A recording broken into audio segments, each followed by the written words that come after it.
Monika Ghurde murder case. Goa में हुए दिल दहला देने वाले हत्याकांड की पूरी कहानी। महाराष्ट्र के नागपुर में रहने वाली मोनिका गोल्डे देश में इत्र के इंडस्ट्री का जाना पहचाना नाम था। अच्छे खासे परिवार से ताल्लुक रखने वाली मोनिका खुद भी पढ़ी लिखी थी। फोटोग्राफी और इत्र में उसकी दुनिया रमती थी। लोगों के बीच मोनिका एक नामचीन हस्ती बन चुकी थी।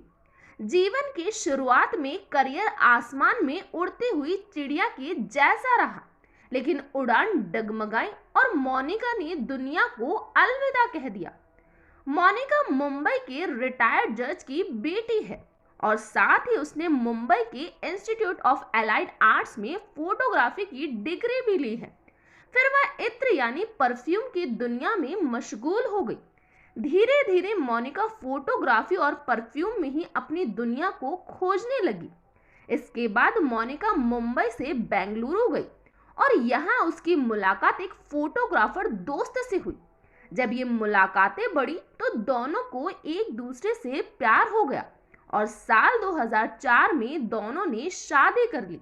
लेकिन शादी का ये सफर ज्यादा दिन नहीं चल पाया।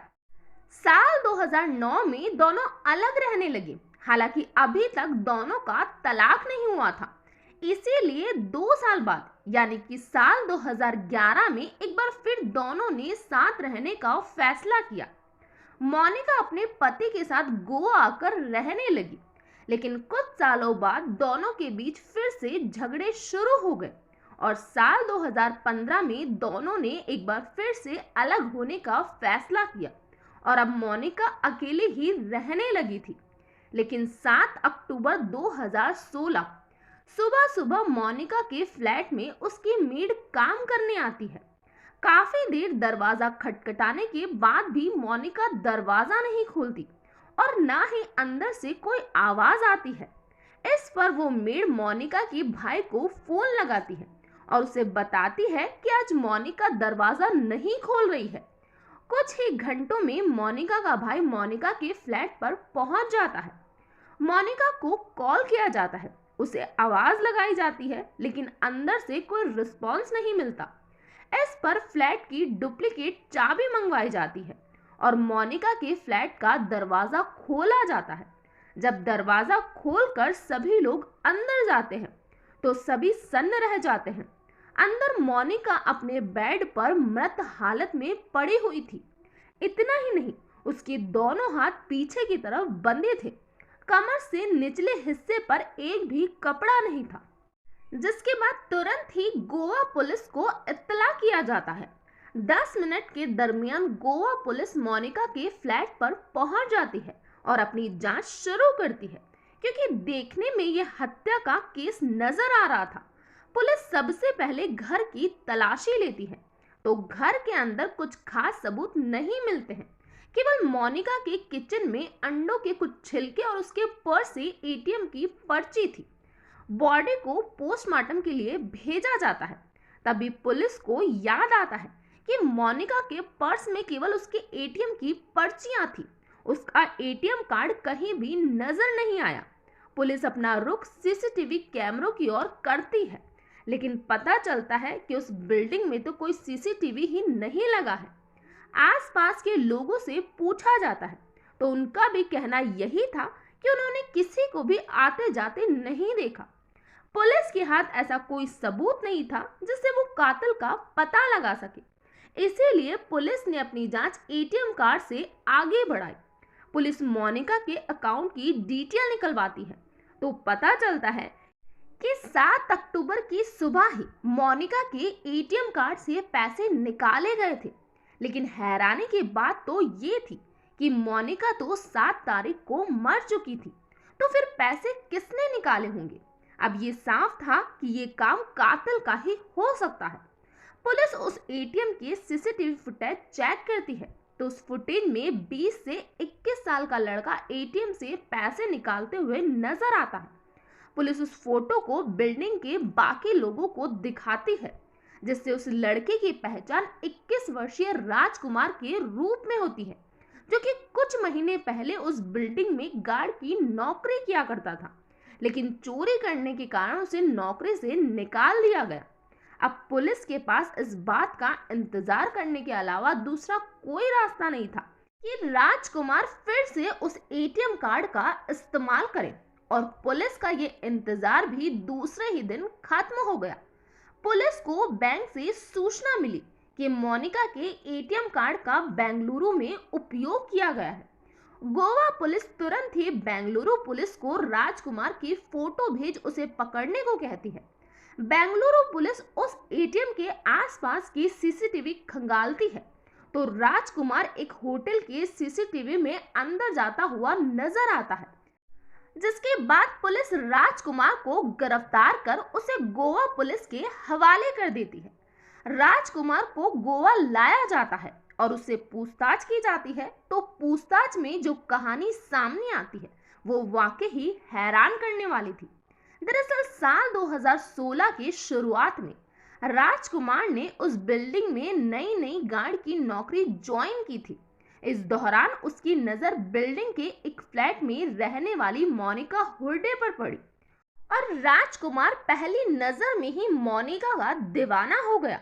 वो अब छिप छिप कर मोनिका को देखने लगा, लेकिन गार्ड की नौकरी केवल रात की थी। अब राजकुमार दिन में भी मोनिका को देखना चाहता था, इसीलिए उसने बिल्डिंग के सेक्रेटरी से बात की और बिल्डिंग में रहने वाले लोगों की गाड़ियां धोने को कहा। इस बात के लिए बिल्डिंग के सभी लोग राजी थे। अब राजकुमार रोज सुबह मोनिका की गाड़ी की चाबी लेने के बहाने उसे देख लेता, लेकिन एक दिन मोनिका की गाड़ी से उसका छाता गायब हो जाता है और उसने इसकी शिकायत सेक्रेटरी से की। सेक्रेटरी ने जब राजकुमार के सामान की तलाशी ली तो मोनिका का छाता राजकुमार के सामान से बरामद हुआ। इस पर राजकुमार को बेइज्जत कर उसे नौकरी से निकाल दिया गया। जो राजकुमार मोनिका की एक झलक के लिए पागल था, अब वो मोनिका से नफरत करने लगा था। खैर, नौकरी से निकालने के बाद राजकुमार मुंबई में जाकर मजदूरी करने लगा, लेकिन कुछ दिनों बाद वो फिर से उसी बिल्डिंग में जा पहुंचा और मोनिका से माफी मांग अपनी शिकायत वापस लेने को कहा, लेकिन मोनिका ने शिकायत वापस लेने से इनकार कर दिया। बस इसी बात से गुस्साए राजकुमार ने अब मोनिका की हत्या की साजिश रच डाली। इसीलिए राजकुमार 5 अक्टूबर को उस बिल्डिंग में दाखिल होता है, लेकिन उस समय मोनिका की गाड़ी पार्किंग में नहीं होती है, जिससे राजकुमार समझ जाता है कि मोनिका घर पर नहीं है। जिसके बाद राजकुमार वहीं बिल्डिंग की पार्किंग में छुपकर मोनिका का इंतजार करने लगता है, लेकिन उसे इस बात का डर भी लगता है कि कोई उसे देख ना ले। इसीलिए राजकुमार छिपते छिपते बिल्डिंग की छत पर पहुंच जाता है और वहीं पर बैठकर मोनिका के आने का इंतजार करता है। इस बीच कई बार राजकुमार सीढ़ियों तक आकर मोनिका को देखता है, लेकिन 5 अक्टूबर की सुबह से 6 अक्टूबर की शाम हो जाती है, पर मोनिका का कुछ भी पता नहीं होता। मोनिका घर नहीं आती है।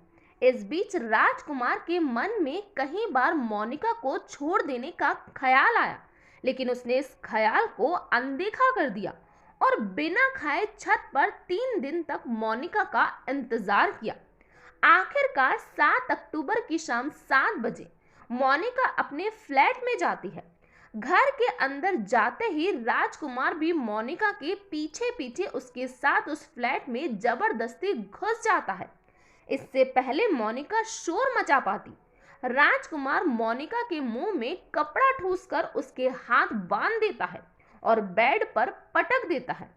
सबसे पहले राजकुमार अपना रुख किचन की ओर करता है, क्योंकि 3 दिन से राजकुमार ने कुछ नहीं खाया था और किचन में कुछ अंडे पड़े थे, जिन्हें उबालकर वो सबसे पहले अपनी भूख को शांत करता है।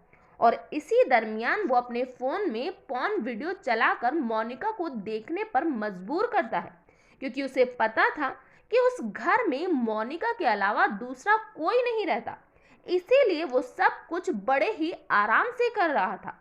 राजकुमार मोनिका से उसके एटीएम कार्ड के पिन नंबर, एटीएम कार्ड का इस्तेमाल कैसे किया जाता है वो सीखता है।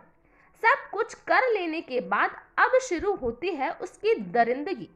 राजकुमार मोनिका के साथ रेप करता है और आखिर में वो मोनिका की गला दबाकर हत्या कर देता है, जिसके बाद रात करीब 3 बजे वो उस घर से निकल जाता है। तो ये था पूरा मामला। इस घटना के बारे में आपका क्या कहना है, प्लीज कमेंट बॉक्स में बताइए। तो आज के लिए इतना ही, थैंक यू।